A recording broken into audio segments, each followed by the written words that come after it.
Good morning, everyone. It is August the 29th, Saturday. I'm at Bannister Tavern back in the beautiful town of Halifax again this Saturday morning. We're getting a little bit of wind and a little bit of rain, not bad, from the remnants of Laura, hurricane that's working its way, well, tropical depression or whatever it may be at this point in time, just working its way across Virginia that had come up from Texas this Thursday.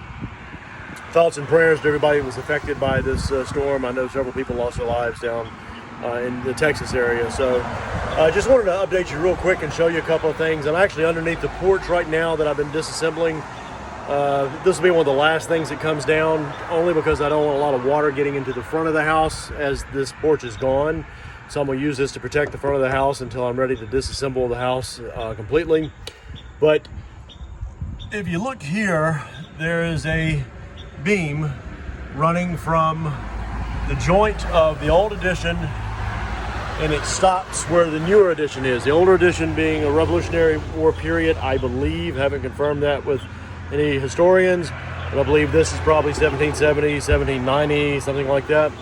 The later addition being a Georgian period, early 1800s. So I'm under the porch that runs from here to here, and if you look, you can see the difference in the way this support beam, this brace right here, holds the porch up. This they're not quite half lap notches. They come down about a quarter away, I guess. And it appears, and I really can't tell without digging them out, that there may have been pins right here. I'm not sure. There's one under each notch. Get you up in the ceiling so you can see. But I believe this shows us a good indication that this had a different porch on it earlier on. This was an earlier porch that was solely on the older side of the house, the tavern, excuse me. And it stops where this porch now ends. It does not travel the length of the house. I'll show you that here.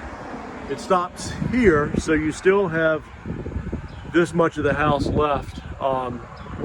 I haven't started, as you can see, pulling down the asphalt shingle here to see what's under there, to see if there's any signs that the porch may have run the whole length of the house. I'm not quite sure the age of this, because I still have my suspicions that this is the back of the house originally.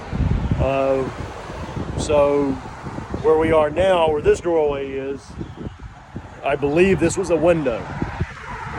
I believe your door was originally there in the center of the house. So it would be interesting to figure out what type of porch would have been here, and once I start disassembling a little bit more, seeing if it ran the length of the house. So they just used this to continue to put up this later edition of this porch, which is probably Victorian, late 1800s. It may go into the 1900s, 19 teens, but it's been reworked several times to be saved, and unfortunately at this point it's mostly just trash. So I'm in the attic today pulling down plaster and lath. I'll update you shortly with some photos and videos of that.